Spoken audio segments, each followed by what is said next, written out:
नमस्कार मित्रांनो, सुस्वागतम. ठरलं तर या मालिकेच्या आजच्या भागामध्ये अगदी मनपूर्वक मी तुमचं स्वागत करते. तर आजच्या भागामध्ये मित्रांनो, आता जे सायलीचे खोटे आई बाबा बनून आलेले असतात, तर ती मैनावती सायलीला म्हणते की सायली, अगं तू मला नवीन मोबाईल देशील का? तेव्हा तर सायली ही आपल्या आईकडे बघत असते, कारण तिला आता माहिती असतं की कधीही आपले आई बाबा असे नसणार, परंतु हे स्वार्थी लोक आहेत. तेव्हा लगेच आता सदा म्हणतो की हे बघ सायली, अगं जर मोबाईल घेण्यासाठी तुझ्याकडे पैसे नसतील तर तू जावई बापूंकडे माग. त्यावर आता सायली ऐकून घेते, काही उत्तर ती देत नसते. तर त्यांचं हे बोलणं ऐकून घेतल्यानंतर सायली छान असं उत्तर देते की नाही बाबा, हे बघा माझ्या हातामध्ये पैसे असतात, कारण सायलीला कधीही कुणाचा मान मोडायचा नसतो. प्रत्येकाची मनधरणी ती व्यवस्थित करत असते, कारण कुणाचा अगदी आपल्यामुळे अपमान तर व्हायला नकोय आणि कुणाचं मन सुद्धा दुखायला नको, असे स्वभावाची आता आपली सायली असते. सायली सांगते की हे बघा, जर या घरातील तिजोरी जरी मी उघडली तरी सुद्धा मला कोणीही त्याबद्दल विचारणार नाही. तर इतका विश्वास या घरातील लोकांचा माझ्यावर आहे, परंतु याचा अर्थ असा नसतो होत, कारण मी लगेच त्याचा गैरफायदा नाही घेऊ शकत. कारण त्या घरातील तिजोरीतील जे पैसे आहेत तर मी चैनीच्या वस्तूसाठी नाही वापरू शकत. तेव्हा मैनावती लगेच रागवते आणि म्हणते की आता गं बया, मी कुठल्या चैनीच्या वस्तू तुला मागितल्या? साधा एक मोबाईल मागितला. मला एक गोष्ट सांग बरं, मोबाईल सुद्धा आता एक गरजेची गोष्ट आहे आणि तुझ्याकडे आहे ना मोबाईल, मग मला मोबाईल नको का? त्यावर आता सायली म्हणते की हे बघ अगं आई, मी जेव्हा मला वाटेल की तुला खरंच मोबाईलची गरज आहे, तेव्हा मात्र खरंच मी माझ्या मनाने तुला नक्की मोबाईल घेऊन देईल. म्हणून अगं तोपर्यंत तू माझा मोबाईल अगदी हक्काने वापरू शकते. आणि हे बघ आई, तू बघितलंस ना, अगं यांनी म्हणजे अर्जुन सरांनी माझ्या बहिणींना सुद्धा किती घसघशीत ओवाळणी दिली ते. आणि हे बघ आई, ते प्रत्येक गोष्ट माझ्याबद्दल करत असतात, त्यामुळे मी त्यांचे हे पैसे असे त्यांना न विचारता मोबाईल आणि चैनीच्या वस्तू घेण्यासाठी नाही वापरू शकत, असे स्पष्ट मात्र आता जेव्हा सायली सांगते तर मैनावती आणि सदा यांचे चेहरे मात्र पडतात. तर सदा म्हणतो की हे बघ सायली, अगं तू त्यांना असं का म्हणते की तुझे पैसे, तू तर त्यांची हक्काची बायको आहे. त्यावर तर सायली ही मैनावती आणि सदाला म्हणते की हे बघा आई बाबा, हो हे सर्व आहे आणि कुठलाही नवरा करणार नाही इतकं ते माझ्यासाठी करत असतात. एकतर मधुभाऊंचा उपचार तेच करतात आणि त्यावर आणखीन मी जे काही आई वडिलांचा खर्च आहे त्यांच्यावर कसा टाकू शकते. आणि हे बघ आई बाबा, तुम्हाला जर खर्च करायचा असेल तर ते माझ्या पैशाने मी खरंच करणार आहे, त्याची काळजी तुम्ही करू नका. आणि एक गोष्ट लक्षात घ्या, आता हे घर आहे तर ते बाबांनी, अश्विन भाऊजींनी आणि यांनी कमवलेल्या पैशावर चालतं, त्यामुळे कुठलाही असा वायफट खर्च करायचा नाही. एक सुभेदारांची सून म्हणून माझं ती जबाबदारी तर आहे. आता मैनावती म्हणते की बरं ठीक आहे, अगं जे आम्ही तुला खर्च मागतो, आमचे जे खर्च आहे तर ते तुला वायफळ वाटायला लागले, मग आम्ही आता रूममध्येच बसून राहतो. आणि सदाला म्हणते की चला हो आपण रूममध्येच बसूयात. तो आता सदा म्हणतो की हो चला तर. आणि ही मैनावती उठण्याचा प्रयत्न करते आणि सदा आणि सायलीची मदत घेऊन ती आता उठते. मला हात द्यावो असे म्हणत सायली तिचा हात धरायला जाते, परंतु मैनावती रागाने म्हणते की हे बघ सायली, राहून दे, त्याची गरज नाही मला. मुद्दाम सायली समोर आता यांचं हे नाटक सुरू असतं. आता पायामध्ये खूप वेदना होतात असं मात्र आता मैनावती दाखवण्याचं नाटक करते. सायलीला आता वाईट वाटतं, पण तरी सुद्धा ती आता विचार करते. त्यानंतर आता इकडे नागराजला महिपतचा फोन येतो. आता फोन घेतल्यानंतर आता नागराज विचारतो की बोल ना महिपत, अरे आज कशाबद्दल फोन केला? तेव्हा मात्र आता महिपत खूप भडकतो. महिपत म्हणतो की अरे तू तर खूप मोठ्या बाता करत होता आणि कोण तो शुभम आपल्याला व्हिडिओ बनवून देणार होता आणि त्याने अजूनपर्यंत तो व्हिडिओ मिळवून दिलेला नाही. आणि ती प्रिया तर इतकी शहाणी निघाली, तिने ती लिंक सुद्धा ओपन केलेली नाही. तर त्यावर आता नागराज शांतपणे म्हणतो की महिपत तू शांत हो, बोलणं झालेलं आहे, आपण खरंच काहीतरी आता विचार करूयात. तेव्हा आता महिपत म्हणतो की काहीतरी पाऊल उचला, कारण पाऊल कधी उचलणार? तुमचं पाऊल आहे तर हत्तीच्या पावलांपेक्षा जड झालेलं आहे. त्यावर आता नागराज म्हणतो की अरे महिपत तू ऐकून तर घे माझं, प्रियाचा फोन फक्त माझ्या हातात यायला हवा, फक्त 5 मिनिटासाठी प्रियाचा फोन जर माझ्या हातामध्ये आला तर मात्र तो शुभम आहे तर लगेच आपलं काम करून टाकेल, फक्त एकदा फोन आपल्या हातामध्ये येऊन द्या. तर महिपत म्हणतो की हो, लवकरात लवकर ते डबडं आहे ना फोनचं तर ते तुमच्या ताब्यात घ्या. काय पंचांगण काढून मुहूर्त बघायचा आहे का तुम्हाला? आणि तोपर्यंत मी त्या प्रियाच्या नावाने केस उपटत बसायचे का? आणि एक गोष्ट मात्र लक्षात ठेवायची नागराज तुम्ही, कारण आजपर्यंत हातातून वाळू जसे निसटते ना तशी मात्र मी निसटत आलेला आहोत आणि तुम्हाला हे कळालेच असेल, त्यामुळे मी जे सांगतो ते तुम्हाला कळले का? आज मात्र मी जे काही बोललो ते खूप बोललो, कारण यावेळेस तुम्ही काम करण्यासाठी माझ्या तोंडाला खूप काही फेस येऊपर्यंत बोलायला सांगितले। त्यावर आता नागराज म्हणतो की हे बघ महिपत, ते काम करण्यासाठी मला त्या सुभेदारांच्या घरामध्ये जावं लागेल, काहीतरी निमित्त मी करतो आणि त्यांच्या घरी मी जातो आणि लवकरात लवकर तो फोन मी माझ्या ताब्यात मिळवतो, काहीतरी प्रयत्न मी नक्की करतो। तर आता महिपत म्हणतो की काही झाले तरी तो व्हिडिओ म्हणजे मिळवाच आणि लगेच मला फोन करा।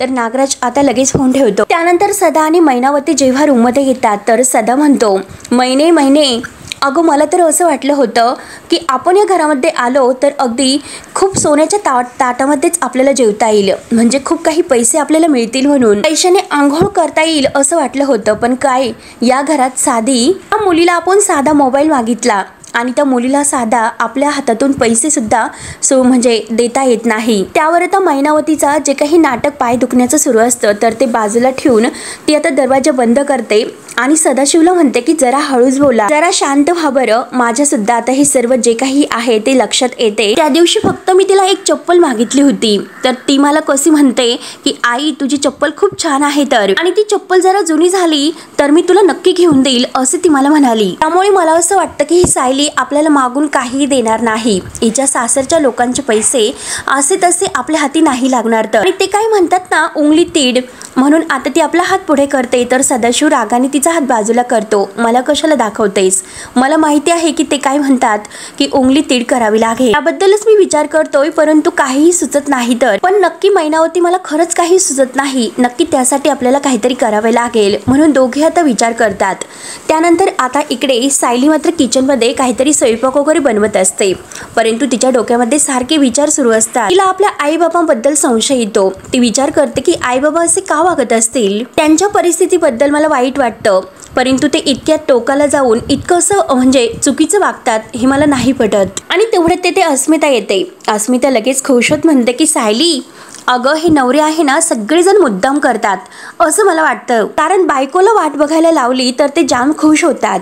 त्यावर आता अस्मिताचं बोलणं ऐकून सायली म्हणते की काय हो अस्मिता ताई, काय झालं? त्यावर आता लगेच अस्मिता थोडीशी नाराज होऊन म्हणते की अगं सायली बघ ना, कित्येक दिवसापासून मी सचिनला म्हणते की काहीतरी सुट्टी काढून तू भारतामध्ये ये म्हणून, आणि ह्या अशा अवस्थेत मात्र त्याच्याशिवाय मला नाही करमत, त्याची आठवण येते, पण नक्की तो काही ना काही कारण देत असतो आणि कधी तर म्हणतो की येथील काम अगदी पूर्ण करण्यासाठी खूप वेळ लागेल आणि कधीतरी फ्लाईटचं कारण देतो। परवा तर असे म्हटला होता की 4 दिवसात निघणार आहे म्हणून, आणि आता तर कॉलच उचलत नाही। सायलीला आता हसू येत असतं। तर अस्मिता म्हणते की सायली बघ ना, अगं त्याच्यासाठी माझा जीव येथे किती खालीवर होतो हे त्याला कळतच नाही, बघ ना गं सायली। त्यावर आता सायली म्हणते की अस्मिता ताई अहो ते मुळात भारतात येतात हीच आपल्यासाठी किती आनंदाची बातमी नाही का हो, आणि हे बघा आता भारतात यायचं म्हटल्यानंतर इतकी मोठी सुट्टी काढायची, त्यामुळे वेळ तर लागणारच, त्यामुळे अस्मिता ताई तुम्ही काळजी करू नका, सचिन भाऊजी लवकरात लवकर येतीलच नक्की तुम्हाला भेटायला। त्यावर आता अस्मिता म्हणते की अगं पण येण्या अगोदर तो एक फोन तर करू शकतो ना, तर आता सायलीला हसू येते।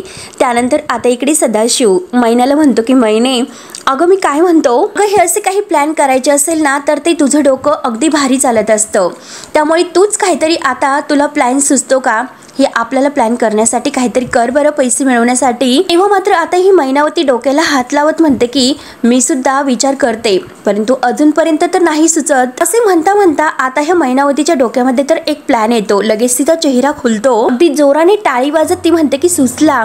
सदाशिव विचारतो की काय सुचला, मैनावती म्हणते की हो सुचला, आणि लगेच सदाच्या कानामध्ये ती मात्र जो प्लॅन तिला सुचलेला आहे तो सांगते। ते ऐकून मात्र सदा तर खुश होतो। तर आता मैना म्हणते आहे की नाही अगदी झकास आयडिया म्हणून।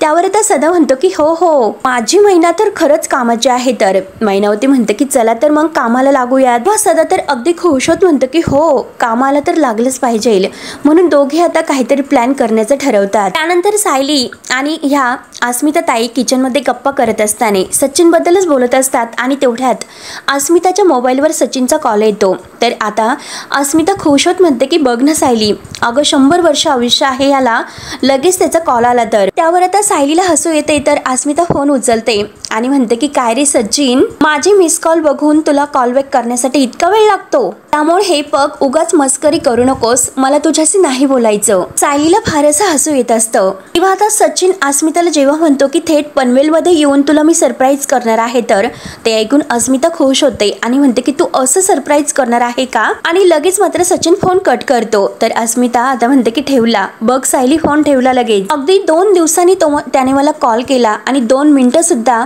तो माझ्यासाठी नाही देऊ शकत बोलायला, आणि आज सुद्धा फोन केला तर केला परंतु कधी येणार आहे हे नाही सांगितलं, म्हणून अस्मिता थोडीशी चिडते आणि नाराज सुद्धा होते. मला त्या सचिनचं खरंच यामुळेच खूप राग येतो. जाऊन दे सायली, मला या विषयावर नाही बोलायचं, म्हणून चिडचिड करत आता अस्मिता आपल्या रूममध्ये जायला निघते. सायली म्हणते की अस्मिता ताई, अहो अस्मिता ताई ऐका ना, म्हणून आपल्या भाजीच्या जी काही कढईवर असते गॅसवर त्यावर झाकण ठेवत आता सायली सुद्धा अस्मिता ताईंना समजावण्यासाठी त्यांच्या मागे जाते. त्यानंतर आता इकडे नागराज मात्र आता त्या सुभेदारांच्या घरी कसे जायचे आणि तो फोन प्रियाचा कसा मिळवायचा याच टेन्शनमध्ये असतो. आणि तेवढ्यात सुमन त्याच्यासाठी काहीतरी खायला घेऊन येते. तेव्हा आता लगेच सुमन घाईने थोडीशी वाढत असते तर नागराज तिला म्हणतो की जरा हळूच, कारण ते अगदी माझ्या हातावर जर पडले तर भाजेल माझा हात. तर सुमन म्हणते की हो, मी इडल्या सुद्धा छान असं बनवल्यात आणि चटणी सुद्धा उडदाची डाळ घालूनच बनवलेली आहे. एवढ्यात नागराज आता एक घास घेतो. आता एक घास घेतल्यानंतर मात्र आपली सुमन मात्र आता घाबरतच उभी असते, परंतु नागराजला मात्र आता इतकं तिखट लागते. नागराज लगेच आरडाओरडा करायला सुरुवात करतो. जोराने किंचाळतो, त्याला बोलता सुद्धा येत नाही. तर सुमन घाबरते आणि म्हणते की काय हो, काय झालं. तेव्हा लगेच घाईने ती पाणी प्यायला देते, परंतु नागराज आता तिच्या हाताने पाणी न पिता अख्खा चंबू उचलून घेतो आणि पाणी पितो. सुमन विचारते की अहो काय काय होतं तुम्हाला. नागराजला इतकं तिखट लागलेलं असतं. तो तसंच आता अगदी म्हणतो ही जी काही चटणी आहे तर ती मला आवडते तशी चटणी आहे का. सुमन म्हणते की हो हो. तेव्हा आता नागराज लगेच म्हणतो की अगं हे काय, ती चटणी इतकी तिखट आहे. सुमन म्हणते की नाही, अहो तुम्हाला आवडते तसेच केलेले आहे. तर त्यानंतर आता इकडे मैनावती आणि सदाशिव यांचा जो ठरलेला प्लॅन असतो त्या प्लॅनप्रमाणे मात्र ते आपली गाठोडे घेतात आणि काहीतरी चोरून मात्र तेथून पळ काढण्याचा प्रयत्न करतात. त्यानंतर इकडे नागराज सुमनवर खूप भडकतो, म्हणतो की नक्की तुला मला उपाशी ठेवायचं होतं, त्यासाठीच तू हे मुद्दाम तिखट बनवले. आता लगेच सुमन म्हणते की नाही, मी तुम्हाला खरं सांगते, मी तिखट नाही बनवले, तुम्हाला आवडते अगदी तसेच बनवले. मी यातील नवीन चटणी तुम्हाला खायला देते. तर नागराज लगेच आता रागावून उठतो आणि सुमनला हात मारण्यासाठी हात वर उचलतो आणि ती वहिनी आहे ना घरामध्ये, मी जर तुला मारले तर लगेच ती तुला वाचवण्यासाठी नक्की येईल. नाही, शिक्षा तर तुला व्हायलाच हवी. तुला सुद्धा कळायला हवे की तिखट खाल्ल्यावर काय जिभेची आग कशी होती, त्यामुळे तू इथेच थांब, मी आलोच, असे बोलून तो आता आत जातो. तर सुमन बिचारी म्हणते की अहो काय करतात तुम्ही. आता नागराज लगेच आता किचन मधून काही मिरच्या घेऊन येतो आणि सुमनला म्हणतो की खा, मिरच्या खाऊन दाखव. सुमन आता म्हणते की अहो तुम्ही हे काय करतात. तर नागराज म्हणतो की हे बघ, ही मिरच्या आहे, ती खाऊन दाखव, आणि तिच्यावर जोरात ओरडत म्हणतो की खा. तर सुमन बिचारी रडत म्हणते की अहो मी मुद्दाम नाही केलेलं हे सर्व. नागराज म्हणतो की हे बघ, ते प्रश्न आता विचारायचे नाही, फक्त मिरची खाऊन दाखवायची. तुला सुद्धा कळायला हवं की तिखट कसं लागते. चटणी तू मला वाढलीस, मग मी स्वतःच्या हाताने ती चटणी खाल्ली ना, त्याचप्रमाणे तशी सुद्धा आता मी तुला मिरची खायला देतो, मग तू मिरची खायची. आणि जर वहिनी आली तर मी तिला सांगेल की सुमनला मिरची खूप आवडते म्हणून ती मिरची खाते. अधूनमधून ती मिरच्या खात असते. तर सुमन बिचारी रडत नाही नाही म्हणत असते, परंतु नागराज ऐकायला तयार नसतो. अगदी जबरदस्तीने तिला ती मिरची तो खायला सांगतो आणि तिच्या हातात जबरदस्तीने मिरची देतो, आणि जर ती मिरची खाल्ली नाही तर ह्या 3 मिरच्या सुद्धा तुला खाव्या लागतील. बिचारी सुमन आता या नागराजच्या भीतीने मात्र मिरची खायला सुरुवात करते. ते पण आता रडत असते आणि रडतच ती मिरची खाते. तर नागराजला खूप आनंद होतो. तो हसून मात्र आता सुमनकडे बघत असतो. त्यानंतर आता सायली आणि अर्जुन आपल्या रूम मध्ये असतात. तर सायलीला आता मैनावती आणि सदाशिव यांचं जे काही बोलणं आहे तर तेच आठवत असते. ती आपल्या त्या आई बाबांचाच विचार करत असते की ते असे कसे असू शकतात, कारण चैनीच्या वस्तू आता ते आपल्याला मागतात आणि या घरातील पैसे सुद्धा आता ते आपल्याला मागतात, म्हणजे ते असं कसं वागतील.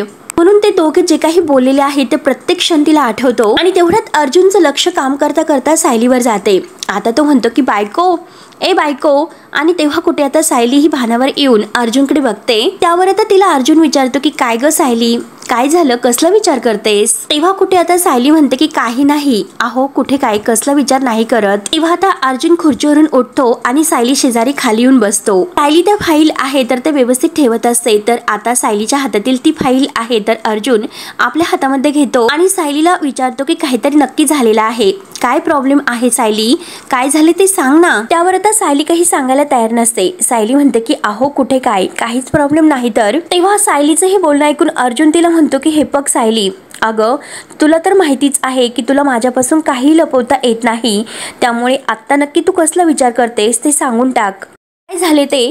तेव्हा आता सायली म्हणते की हे बघा, मगाशी जेव्हा मी आईबाबांशी बोलत होते तेव्हा मात्र आता आईबाबांनी माझ्याकडे गॉगल मागितले, कारण उन्हात गेल्यानंतर त्यांना त्रास होतो म्हणून ते मला गॉगल मागतात.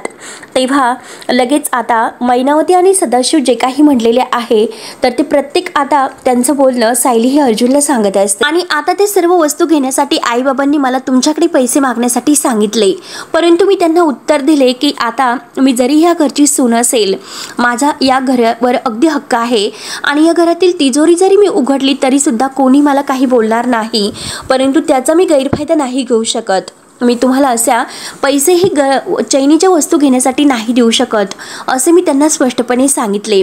असे आता सायली घडलेले सर्व काही अर्जुनला सांगते. अर्जुन शांतपणे ऐकून घेतो. आता हे सर्व सांगितल्यानंतर सायली ही अर्जुनला म्हणते की हे बघा, मला मान्य आहे की त्यांनी खूप असे जे आतापर्यंत दिवस काढले ते खूप हालाकीचे काढले, पण आता मात्र त्यांना जे काही हवं आहे तर ते त्यांना मिळायला हवं, पण त्यासाठी मात्र मी तुमच्याकडून पैसे घेऊन त्यांची हौसमौस करावी हे मला नाही वाटत. तेव्हा अर्जुन सगळ्याचा विचार करतो आणि सायलीकडे बघत असतो. त्यानंतर आता इकडे सुमन मात्र आता किचनमध्ये असते. किचनमध्ये आता मिक्सरवर काहीतरी काम करत असताना तिला नागराज तिच्याशी जे वागलेलं आहे क्रूरपणे ते सर्व आठवते, कारण बळजबरीने त्याने आता सुमनला मिरची अगदी खायलाच लावली आणि सुमनला त्याचा किती त्रास झाला हे बिचारीला आठवत ती आता रडत असते. आणि तेवढ्यात तेथे प्रतिमा आत्या येतात. तर प्रतिमा आत्या सुमनला विचारतात की सुमन, अगं आज नाश्त्यासाठी काय बनवलंस तू? तर सुमन घाबरतच लगेच आता प्रतिमा आत्याकडे बघते. आता सुमन अगदी थोडीशी घाबरत अगदी अडखळत उत्तर देते की वहिनी, अहो इडल्या बनवल्यात. प्रतिमा आत्या आता ओळखते. प्रतिमा आत्या लगेच विचारते की सुमन, तू रडत होतीस ना? सुमन आता अगदी खोटं बोलते की नाही म्हणते. तर प्रतिमा आत्या म्हणते की हे बघ सुमन, खोटं बोलू नकोस. अगं डोळे बघ ना तुझे कसे झालेत आणि नाक सुद्धा तुझं लाल झालेलं आहे. तर अगदी नक्की काय झालं सुमन, सांग बरं. आता हे दोघे एकमेकींशी बोलत असताना मात्र नागराज तेथे अगदी यांचंही बोलणं ऐकतो. तर आता सुमन बिचारी नाराज होते आणि आता प्रतिमाशी ती खोटं बोलते की वहिनी, अहो कांदा चिरत होते त्यामुळे जरा डोळ्यामध्ये पाणी आले असेल, आणि हे बघा अहो वहिनी, अपूर्णाईंना इडल्या तर फार आवडतात आणि म्हणून जे काही इडल्या आहेत तर त्याचा डबा मी भरून ठेवलेला आहे त्यांच्यासाठी, आपण त्यांना त्या इडल्या देऊयात का? आता नागराजला तर हेच हवं असतं, कारण काही करून मात्र सुभेदारांच्या घरी त्याला जायचे असते. तेव्हा आता प्रतिमा आत्या ही सुमनकडे बघत असते. प्रतिमा आत्या आता खुश होत म्हणते की हो सुमन, नक्की देऊयात. खरं तर हे बघ सुमन, अगं आत्ताच मला हा डब्बा घेऊन जाण्यासाठी आवडले असते, कारण मला तिकडे जायचेच होते, परंतु खरंच मी डेंटिस्टची अपॉइंटमेंट घेतलेली आहे आणि ते क्लिनिक तर सुभेदारांच्या घराच्या अगदी विरुद्ध दिशेला आहे, त्यामुळे मला तिकडे नाही जाता येणार. तेव्हा आता प्रतिमा आत्याचं हे बोलणं ऐकून सुमन विचारते की वहिनी, मग आता काय करायचं? आता तो डब्बा आपण तिकडे कसा पोहोच करणार? आणि शेवटी नागराजला तर तेच हवं असतं. तो लगेच खुश होतो आणि आपल्या मनात म्हणतो की आता मात्र सुभेदारांच्या घरात जाऊन त्या प्रियाचा फोन मिळवणं यासाठी तर ही एक उत्तम संधी चालून आली. तर त्यानंतर आता इकडे अर्जुन हा सायलीला समजावतो की हे बघ सायली, तू रिलॅक्स हो जरा, इतकं टेन्शन घेऊ नकोस. त्यांना जे काही हवं असेल ते तू मला सांग, मी नक्की त्यांना देतो. त्यावर आता सायली अर्जुनला म्हणते की अहो तसे नाही, परंतु आता त्यांना जी काही हौस वगैरे आहे तर ती त्यांच्या मुलीने करायला हवी, जावयाने नाही असं मला वाटतं. तेव्हा आता सायली थोडी अडखळत अगदी म्हणत असते. तर अर्जुन म्हणतो की काय सायली, अगं बोल.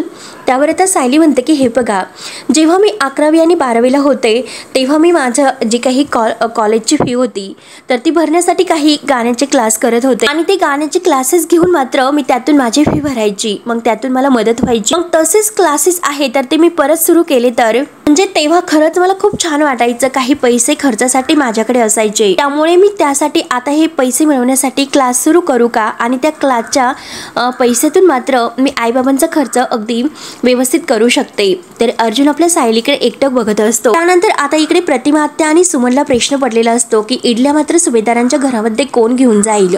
नागराज लगेच त्यांच्या समोर येतो आणि म्हणतो की तुमचं हे जे काही आता मोठा प्रॉब्लेम आहे, प्रॉब्लेमचं सोल्युशन माझ्याकडे आहे. तर त्यावर आता प्रतिमा आत्या म्हणते की खरंच. तेव्हा नागराज म्हणतो की हो, ह्या गरम गरम ज्या इडल्या आहेत तर त्या सुभेदारांच्या घरामध्ये कसं पोहोच करायच्या, हा तर तुमचा एक प्रॉब्लेम आहेच ना. मग त्याचंच हे सोल्युशन, कारण मी त्याच बाजूला चाललो, माझं तिकडे काम आहे, त्यामुळे सुभेदारांच्या घरामध्ये हा डबा मी नक्की पोहोचू शकतो. तेव्हा मात्र आता प्रतिमा आत्या खुश होऊन म्हणते की चला तर सुमन, प्रश्न मिटला, तू लगेच आता त्यांच्याकडे डबा द्या बरं. त्यावर आता नागराज सुमनकडे बघत म्हणतो की सगळ्यात महत्वाचं म्हणजे जी चटणी आहे ना ती जरा भरपूर दे. आणि प्रतिमाला म्हणतो की हे बघ बहिणी, अगं काय सांगू मी तुला, सुमनने इतकी जबरदस्त चटणी बनवली होती तर, हो की नाही सुमन. सुमन बिचारी आता घाबरतच या नागराजकडे बघत असते, काही उत्तर न देता शांत असते. नागराज आता सुमनला म्हणतो की तू माझ्याकडे का अशी बघतेस, अगं जर उशीर झाला मला जाण्यासाठी तर तिकडे त्यांचा नाश्ता सुद्धा होऊन जाईल, मग ह्या इडल्या तिकडे नेऊन काय उपयोग होईल बरं.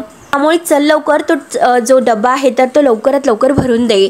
तेव्हा प्रतिमा आत्या सुमनला द्यायला सांगते. सुमन आता नागराजकडे बघतच असते, ते पण रागाने. त्यानंतर मात्र सुमनने मिक्सरमध्ये जी चटणी काढलेली आहे तर ती डब्यामध्ये भरते आणि आता नागराजकडे रागानेच बघत ती पिशवी आहे तर ती नागराजच्या हातात देते आणि प्रतिमा आत्याकडे बघून खूप खुश होत हसते. तर इकडे सायलीने आता अगदी जे काही गाण्याचे क्लास आहे तर ते घेण्यासाठी अर्जुनला विचारलेलं असतं.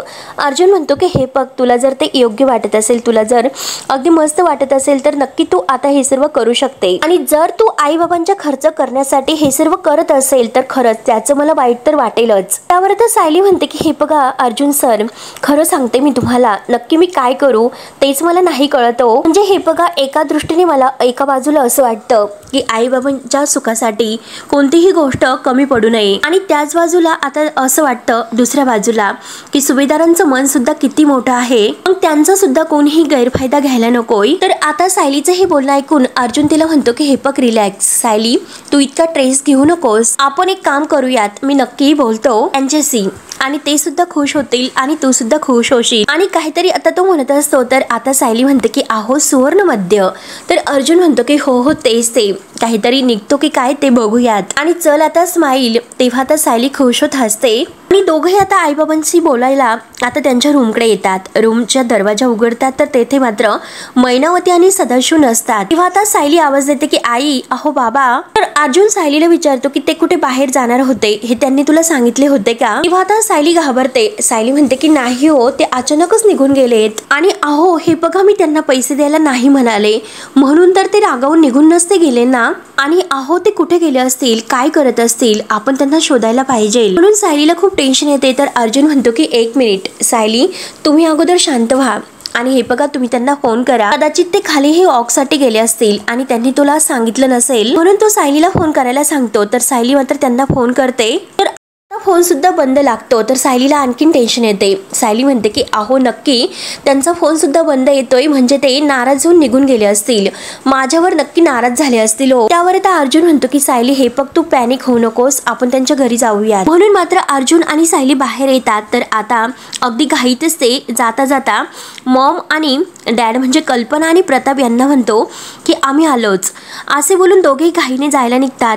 तर आता प्रताप आवाज देतो की अर्जुन, आता अस्मिता हीच येथेच असते, नक्की इतक्या घाईने हे कुठे चालले असतील. म्हणून आता ह्या तिघांना सुद्धा टेन्शन येते. आता कल्पना सुद्धा सायली सायली म्हणून सायलीला आवाज देते. तर प्रताप म्हणतो की असं काय आहे. कल्पना म्हणते की अहो काय झालं असेल, ते इतक्या घाईने असे का निघून गेलेत काही न सांगता. प्रताप म्हणतो की काहीतरी टेन्शन वाटतं, पण नक्की काय झालं असेल. तर कल्पना म्हणते तुम्ही पटकन अर्जुनला फोन तर करून बघा. तर प्रताप लगेच घाईने अर्जुनला फोन करतो आणि विचारतो की अरे अर्जुन, तू इतक्या घाईने का निघून गेलेस तुम्ही दोघेही, आणि काही प्रॉब्लेम वगैरे झालेला आहे का. तेव्हा मात्र आता अर्जुन झालेला सर्व काही प्रकार सांगतो. तर प्रताप हे ऐकून म्हणतो की काय बोलतात ते, आता सायलीचे आई बाबा आपल्याला न सांगता कुठे गेले असतील, आणि आम्ही येऊ का, तुम्हाला शोधायला मदत होईल नक्की का. म्हणून आता प्रताप फोन ठेवतो. तर कल्पना विचारते की अर्जुन काय म्हणाला. तर आता प्रताप सांगतो सायलीचे आई बाबा आता निघून गेलेत, कुठे गेले माहिती नाही. आता हे ऐकून कल्पना आणि अस्मिता यांना तर धक्काच बसतो. आता मात्र हा भाग येथे संपतो. तर पुढील भागामध्ये आता मात्र सायली आणि अर्जुन हे आई आणि बाबांना शोधत शोधत आता गाडीतून येत असतात. समोर मात्र आता ही मैनावती आणि सदाशिव आहे. तर ते मात्र आता हे अगदी भिकाऱ्यासारखं भीक मागत असतात. आता एका दादांना म्हणतात की द्या हो द्या, तुम्हाला पुण्य लागेल. आता मात्र हे जे काही यांचं सुरू आहे तर ते नाटक असतं. असते सायलीकडून पैसे घेण्यासाठी। आता सायली गाडीतून हे सर्व पाहते तर तिला धक्काच बसतो। ती धावतच आता मैनावती आणि सदाशिव यांच्याजवळ येते आणि म्हणते की आई आणि बाबा तुम्ही काय करतात हे, आणि सायली त्यांना हाताला धरून गाडीमध्ये बसवते। तर मैनावती आणि सदाशिव एकमेकांकडे बघून आता खूप खुश होऊन हसतात, कारण त्यांचा प्लॅन आता सक्सेस होतो। परंतु सायलीला मात्र आता खूप टेन्शन येते, त्याबद्दल ती विचार करते आणि अर्जुनला म्हणत असते की हे बघा, माझ्या आई बाबांना असं रस्त्यामध्ये भीक मागणं हे मला नाही आवडलं, का कुणास ठाऊक सतत मला यांच्या वागण्यावरून असं वाटतं की ते माझे आई बाबा नाहीत म्हणून। अर्जुन म्हणतो की पण ते DNA जे काही रिपोर्ट्स आहेत तर ते मॅच झाले। सायली म्हणते की हे बघा, ते चुकीचे सुद्धा असू शकतात, माझं मन मला सांगते की हे माझे आई बाबा नाहीत म्हणून। तेव्हा आता सायली बरोबर ओळखते। तर मित्रांनो, पुढे काय होईल आणि तुम्हाला आजचा हा व्हिडिओ कसा वाटला तर कमेंटमध्ये नक्की कळवा। धन्यवाद।